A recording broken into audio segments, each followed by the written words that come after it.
मुस्तफा जो कुर्बान करबला में छो शेर मुस्तफा जो कुर्बान करबला में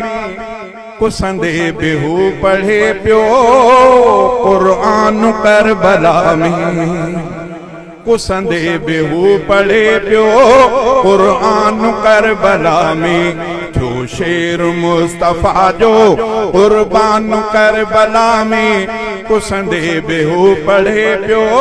कुरान करबला में रहमान जे रज़ा ते राज़ी रहो रज़ा सा अल्लाह जे इनायत एहसान ऐं सखा सा अल्लाह जे इनायत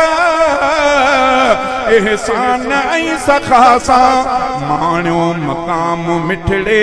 मैदान करबला में कुसंदे बेहू पढ़े पियो कुरान करबला।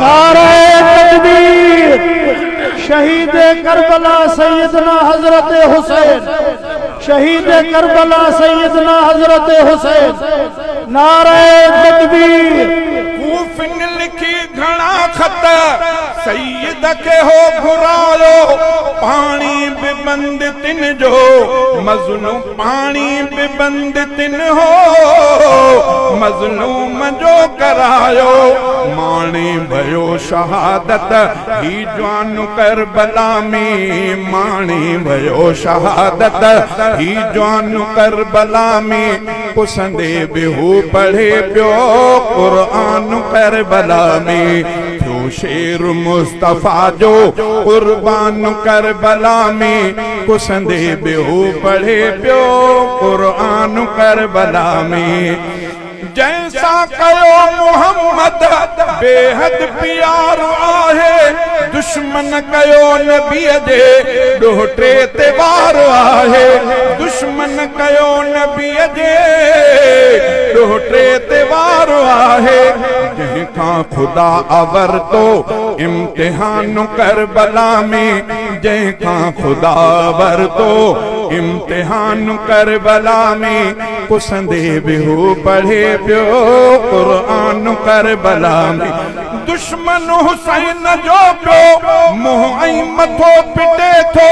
मोमिन इमाम पंहिंजो तंहिंखे सदा मञे थो मोमिन इमाम पंहिंजो तंहिंखे सदा मञे थो आशान वारो थी पियो ज़ीशान करबला में कुसंदे बेहू पढ़े प्यो कुरान करबला में थियो शेर मुस्तफा जो कुर्बान करबला में कुसंदे बेहू पढ़े प्यो कुरान करबला में अब्दुल सलाम तंहिंखे कंदो सलाम आहे दिल सां पयो मञींदो तंहिंखे इमाम आहे। नारे तकबीर शान मुस्तफा तुझो हुसैन मुझो हुसैन करबला जो शाह हुसैन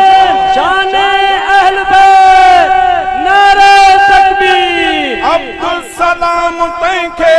कंदो सलाम आहे दिल सां पयो मञींदो तंहिंखे इमाम आहे दिल सां पयो मञींदो तंहिंखे इमाम आहे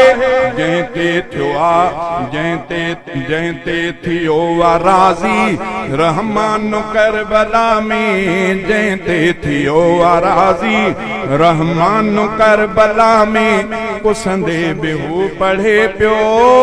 कुरान करबला में थियो शेर मुस्तफा जो कुर्बान करबला में कुसंदे बेहू पढ़े प्यो कुरान करबला में।